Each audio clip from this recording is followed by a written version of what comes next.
Hi, I'm Steph from Heinemann, and today on the podcast we're joined by Arlène, Casimir, and Alex Venet as they discuss the ethos of trauma-informed teaching practices. They explore the community-building power of trauma-informed teaching, common misunderstandings, and how to start the work with ourselves. Both Arlene and Alex are educators and authors with vast backgrounds in healing-centered education. They recently co-wrote a piece for the Heinemann Blog called Slowing Down for Ourselves and Our Students, which we invite you to read. Arlene and Alex began their conversation by examining the value and necessity of slowing down. Hi, Arlene. Hi, Alex. I'm so excited to be with you. I'm excited to talk with you as well. I always love when we talk, and it was fun writing with you. What made you interested in writing about slowing down together? Well, I think about the piece that we did together in the Change the World, the social plan book for change. And I was just thinking about that piece and just so many things that we've done together in this work and how our paths crossed pre-pandemic and how we were being invited to rise to the occasion to use the wisdom and the knowledge and research from our experiences to support educators. And I thought, this is exactly who I want to work with. This is exactly who I want to talk with. And I think about that piece that we did where we talked about, we're all in the same storm, but we're not in the same boat. And it's so important for us to feel our feelings and to really consider self-preservation. And I thought, we could take this a little further by considering slowing down. And I just remember sitting in my kitchen one day, actually slowing down, having tea as I was talking to you. And we just started sharing stories about what we were integrating from our previous experiences as trauma-informed teachers to the current times that we're existing in now.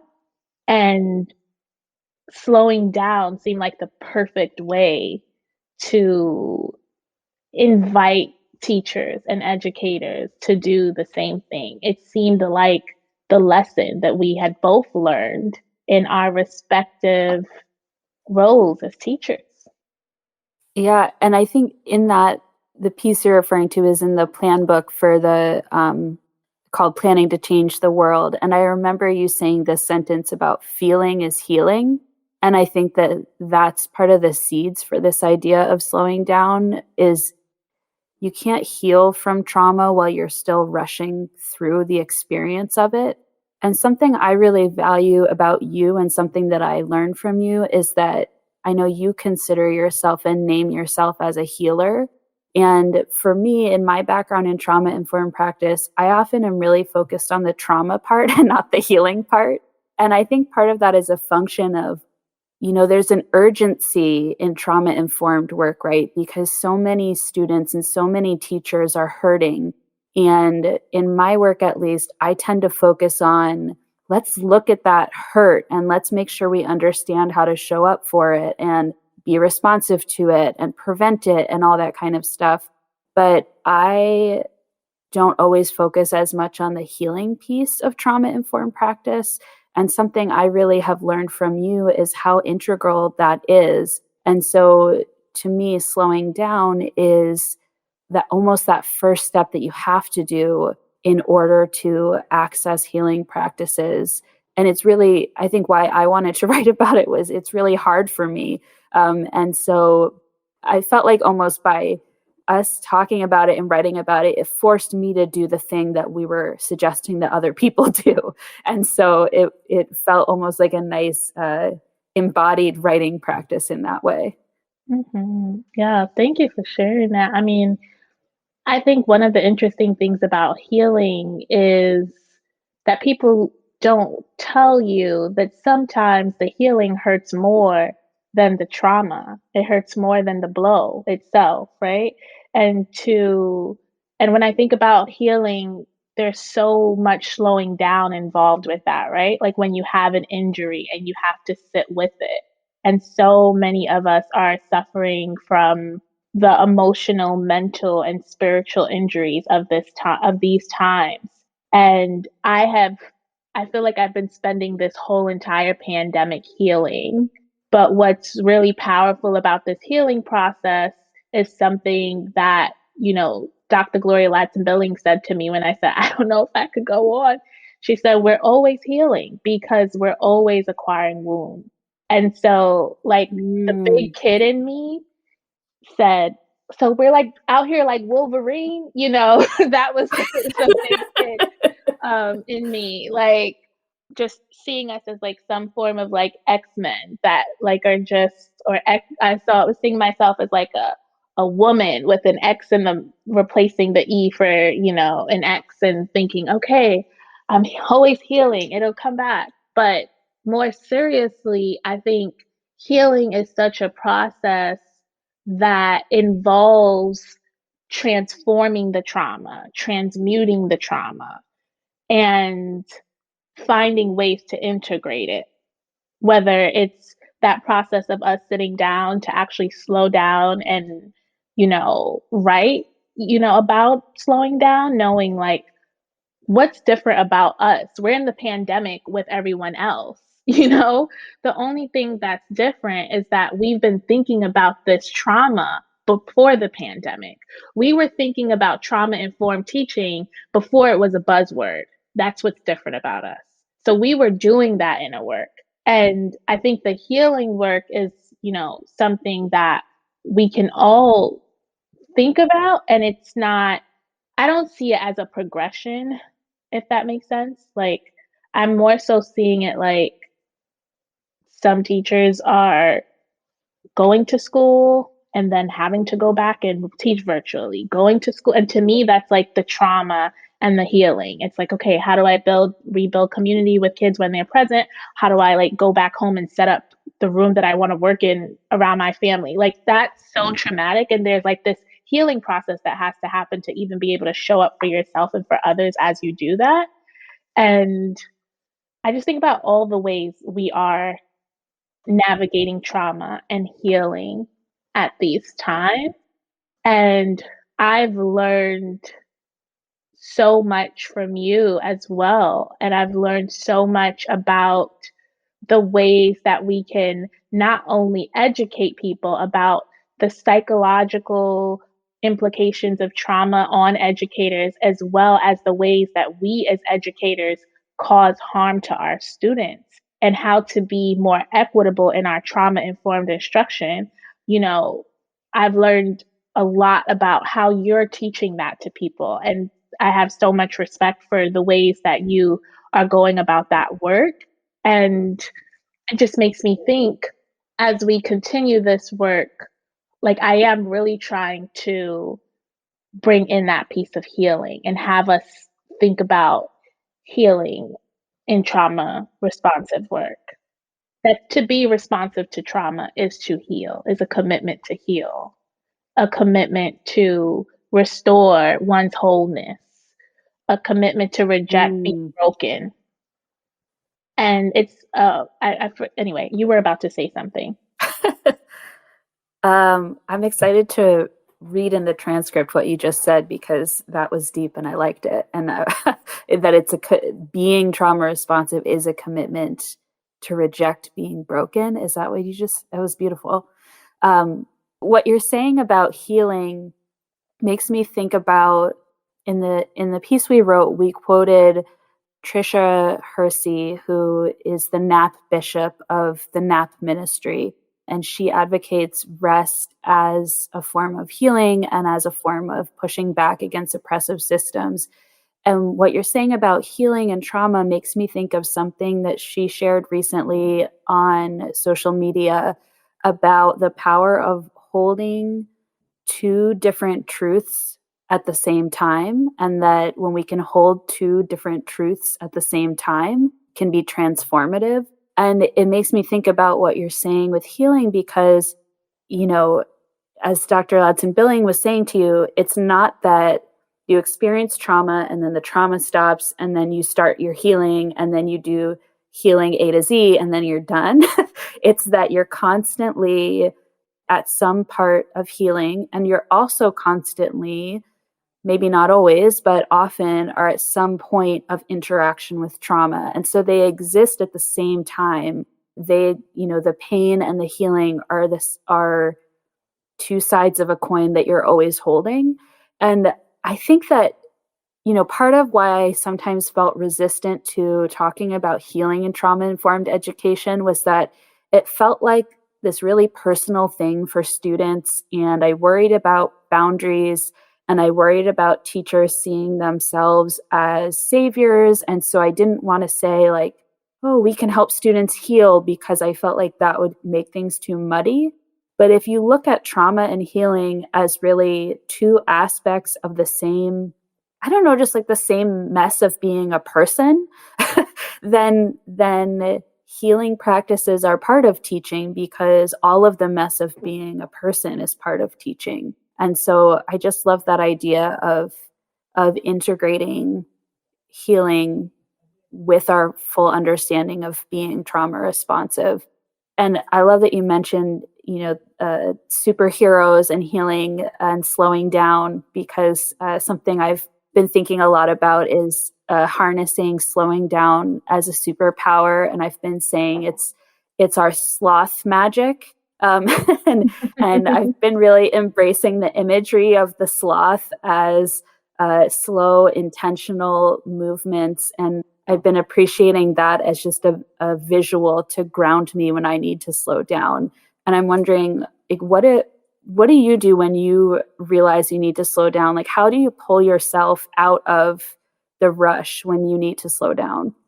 Well, I love that you include imagery, and because that is a part of the work. I think we could certainly bring imagery into it. And I try to write about that in my work and in my book to share strategies with teachers. I mean, that is very Jungian to use imagery as a way to embrace what the subconscious is trying to tell us about our experience. And so, like, even imagining the sloth and like how the sloth moves and when the sloth moves that way, that is a part of that inner work, like cultivating your inner life, that's very restorative and healing. And so for me, when I'm thinking about the type of images that I evoke to really step into slowing down, the snake is what comes up for me. Because I think about the pain that a snake might feel from shedding its skin, but the necessity of that process and how it emerges, how a snake moves slow and it emerges with this new skin. And that is a transformative process.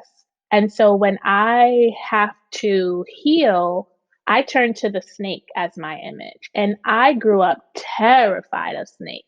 And somehow that's the Mm. image that guides me, where I feel this regeneration that's happening, that's letting go. And it's a very healing process for me to like imagine that level of transformation and the necessary slowing down that has to take place for that to happen is what comes up for me. And so when I think about ways like in Brooklyn, New York, that we could invite children to learn nonfiction and consider how to integrate nature into our work, which nature we know is very healing. Children are very connected to animals.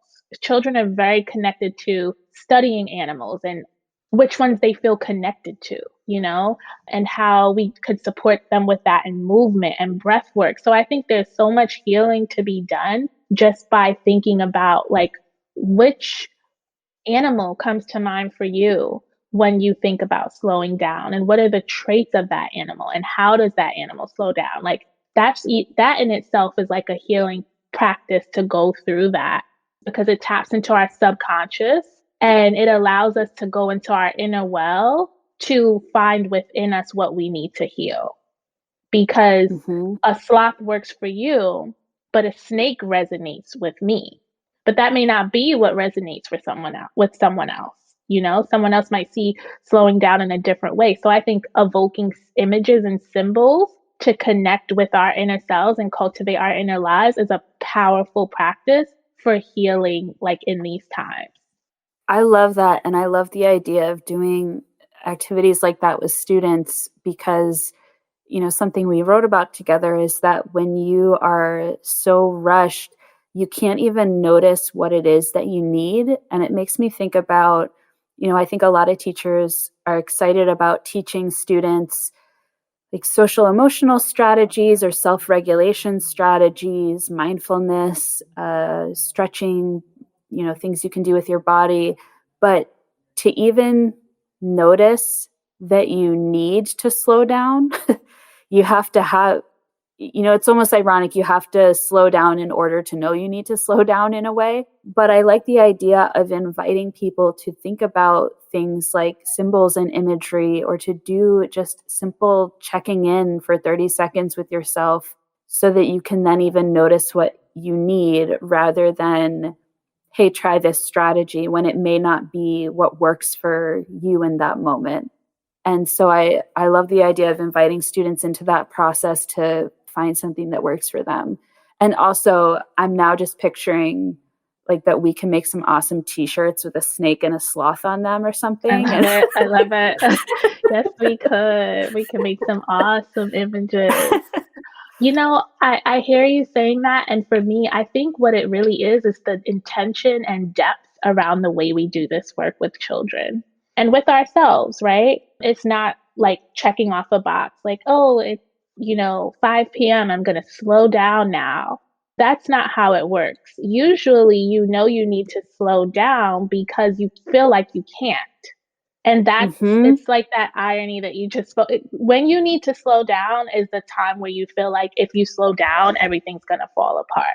And I think that's the hardest thing to grapple with, is the complexity of it, and also the depth of doing this work with kids and with ourselves and carrying that metaphor. It's like, it's not like, hey, welcome in morning meeting. We're going to pick an animal today and like, good luck. Tomorrow we'll do a new activity. That's not how it is. It's carrying the metaphor through, right? In the ways that when we teach children about mentor texts, we constantly refer back to those stories. We constantly think about, how did that character navigate this issue? And what are we learning about that character? And what was that author's intention? And how will we carry this work, forward in our own work? How will we write with these kinds of intentions? How will we read with this critical lens? And so what I'm saying is that we can invite people to do that with their internal landscape. And we can invite them to share the content of it or the process of it. But that would be very difficult to do if we don't do it for ourselves first. Yes. And, that inner work that I know is such a focus of your work, that inner life of teachers, is essential. And I'm making a connection here too with, a lot of times in trauma-informed education, people talk about building up children's self-concept, their self-esteem. And something we talked about in our piece together was that slowing down is also political, because the system that we're in is trying to get us to rush to profit off of our labor. And oftentimes we are being asked to do more than we actually healthily can. And when we say no, there are very real consequences for people. And so slowing down is sometimes this really political and material choice to say, no, I'm going to resist this environment that you are trying to force me into. And so for kids as well, we can say we want them to slow down, but if we're also giving them a participation grade every day and you only get your 10 points today if you participate 6 times, or you're only going to pass this class if you produce X amount of work, or your value here is contingent upon, how much you are putting out there or producing, all of that, then are we actually saying it's okay to slow down? And so to me, when I hear, in trauma-informed education, building up kids' sense of themselves, part of that is an identity of themselves as an autonomous person with agency who can resist unjust conditions and who feel empowered to say no and feel empowered to actually slow down. Because slowing down isn't just taking breaths. Slowing down also means, hey, I hear that request you're making of me, and no, I'm not going to do it. And that I think is much harder for people to grapple with than just the idea of, taking 5 minutes for some yoga poses. Absolutely, because it's the integrity of it that could be challenging, because it's a commitment to one's own well-being. It's a commitment to your humanity and that of your student in a system that devalues our humanity. And that's a revolutionary act to say, I choose our humanity. I choose, and it really is grounded in equity and social justice to slow down and to deliberately make room for your children, students to be all of who they are. And, it's sort of like what we wrote in the Change the World Plan book. It's like, you can do great things even when you're sad, but you shouldn't have to keep that sadness to yourself or leave the feelings at the door. It's like those scary Pinterest and Instagram lessons you see. It's like, oh, we got this paper bag and everybody threw their problems in it and we hung it at the door. And it's like, that is so traumatizing. Well, it's that both and that we were talking about, of like celebrating, like something you and I have connected on before is that we've had hard times and grief over the past couple of years. And yet you and I have both done a lot of awesome stuff in the past couple of years too. And it's like holding that thing of like, I did this while I was sad. I accomplished while I was sad. And sometimes I accomplished because I was sad and because I allowed myself to feel. And so it's that thing of saying like, you don't have to toss your problem in the paper bag and throw it away. You can come with your whole self, and that's all welcome here. Exactly. And in order for us to be able to do that for kids, as we have learned in our own research and practice, you have to give yourself that grace. And I think that's the big lesson for everyone, is like giving ourselves grace so that we could give students grace. And that's a huge part of just slowing down. I've been really struck by just teachers' reflections when they do allow themselves to give themselves that same care that they give to their students. You and I have been co-facilitating a community for teachers along with our friends Rhiannon, Kim, and Addison Dwayne. And it's a gathering where we come together once a month and we talk about caring for ourselves and caring for our students.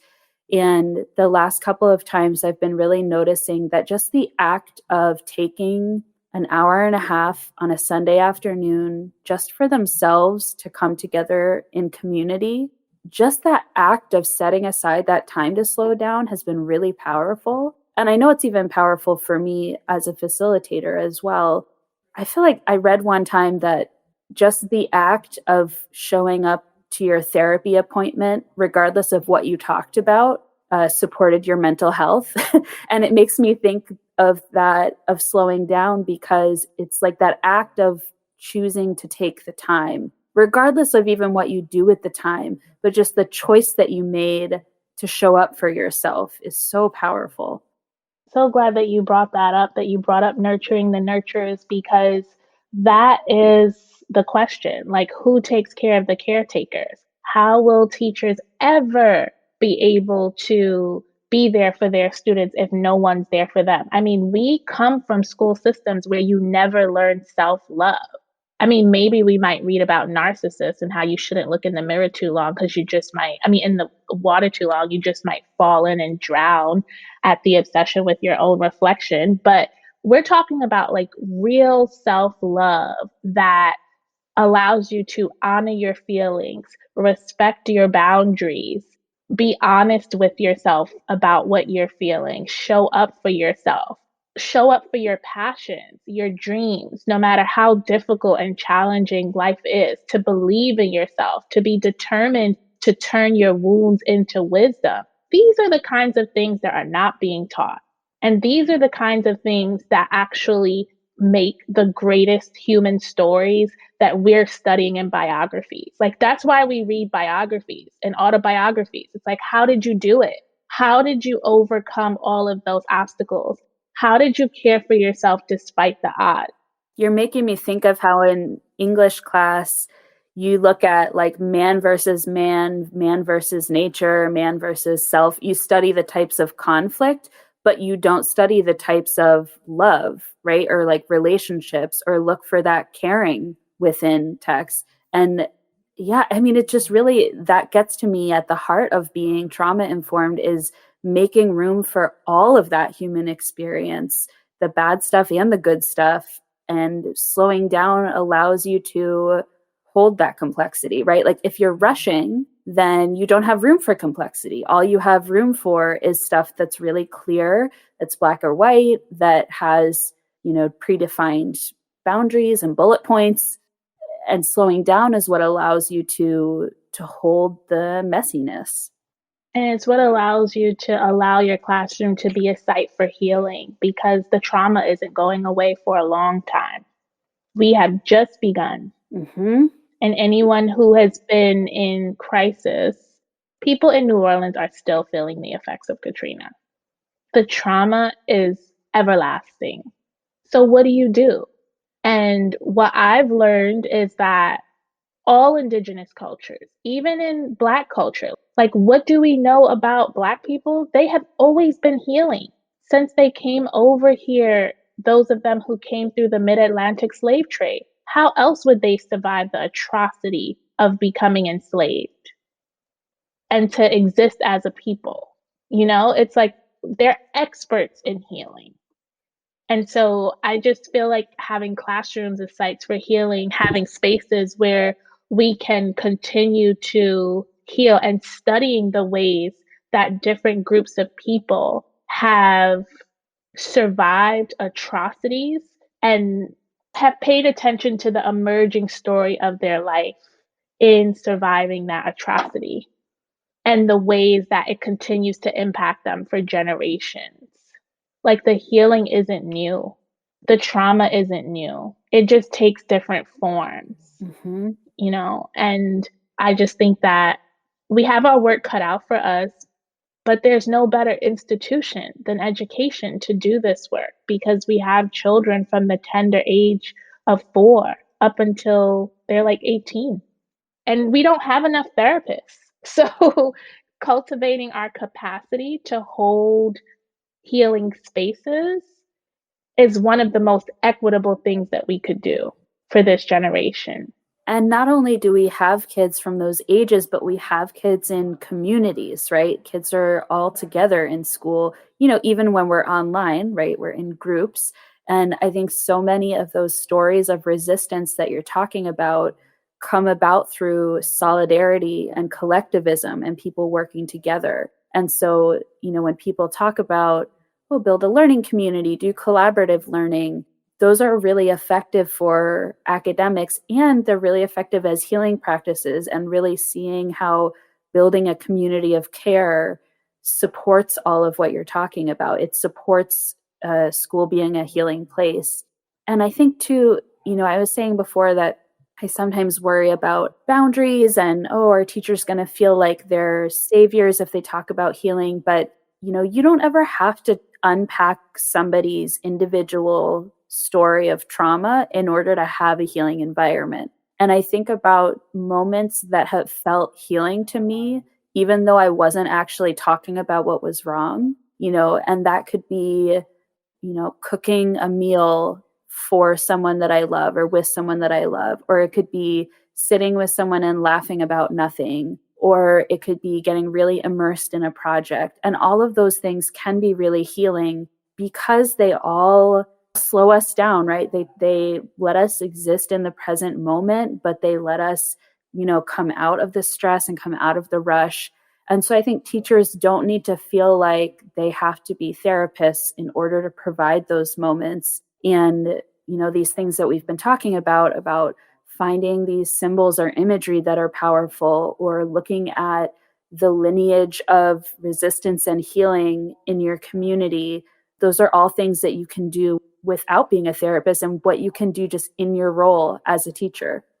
Absolutely. And I think that in order to, like, what I would add to that, and yes, and that is, in order to be able to create those, building a community of care, building a community of love, you actually have to embrace your own humanity. Like, that's the big piece. And so I think when we think about the desire to be a savior, is a lack of humility, in my opinion. It's a lack of humility because you're in a pandemic too. Who are you saving? And that's what I learned in New Orleans. I was just like, savior? I don't even know how any of us are doing this. And my teaching journey became a healing process because of that. And it was a parallel healing process. Like, they're healing, I'm healing. And I'm healing from wounds I didn't even know I had. And for many of us, this pandemic is bringing up so much stuff from our childhood. It's bringing up so much stuff from our family lineage. It's bringing up things in our relationships. And that's where we slow down and look at it and witness it so that we are not dissociating with, busy work and all the other things that distract us from ourselves. And then we won't encourage children to do that as well in effort to pretend that we are helping them reach this higher ideal, this pursuit of, excellence and happiness. It's like we're all hoping to be able to achieve our hopes and dreams and goals. We're all hoping to survive this, like that is the ultimate goal. But instead of the end goal, I think it's the how. Like, how are we going about this process? How are we living in this moment? Like, I think about during this pandemic, I went through something really traumatic. And I think about how all that mattered to me was being able to show up with a friend for a writing appointment weekly. And that was an anchor for me. And that didn't mean that in those writing appointments that we had to talk about, it wasn't therapy. It was a writing appointment. And sometimes I sat there and wrote through my tears. I wrote through my anger, but I showed up and I wrote. And so I think about those moments where we want to save children. It's as if we want to shelter them from the pain. And I think what this pandemic has done has exposed us all to our vulnerability as human beings and has made us realize that none of us have ever lived through a pandemic, let alone, as teachers. And no, none of us know what it's like to be a child learning in a pandemic. And so that should allow us to have humility and ask ourselves, what can the children teach us? Because that's the healing when we realize everyone is a teacher and everyone is a student. And we have a lot to learn from how the children are surviving this moment. And when you shift to that way of seeing things, you realize I'm as much of a student as they are teachers. And how could I then be a savior to anyone? Mm-hmm.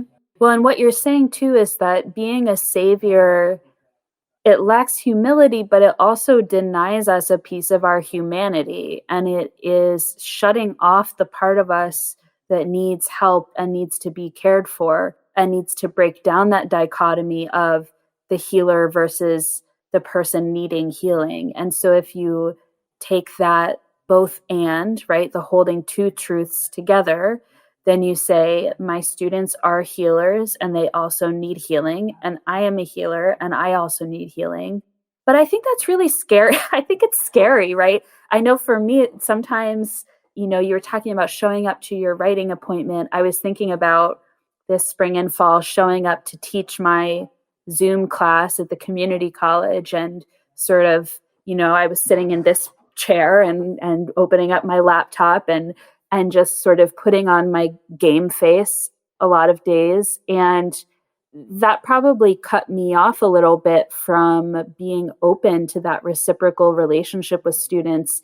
But I think part of it is that it's really scary for teachers to say, I need help, I need care, because of this system that so many of us are in, where our schools, our administration don't treat us like people who need care, don't treat us like people who need support. it just makes me think of how big and complex all these issues are. But then I come back to just the power of showing up for each other and the power of finding the connections that you need, even if they're not the ones that you wish you had. And I know that part of what's been helpful for me during the pandemic is slowing down to focus on those relationships that I do have and reminding myself of the care and the love that does exist, even when it feels really overwhelming, everything that's going on, slowing down and noticing, right? Just noticing what is already around me.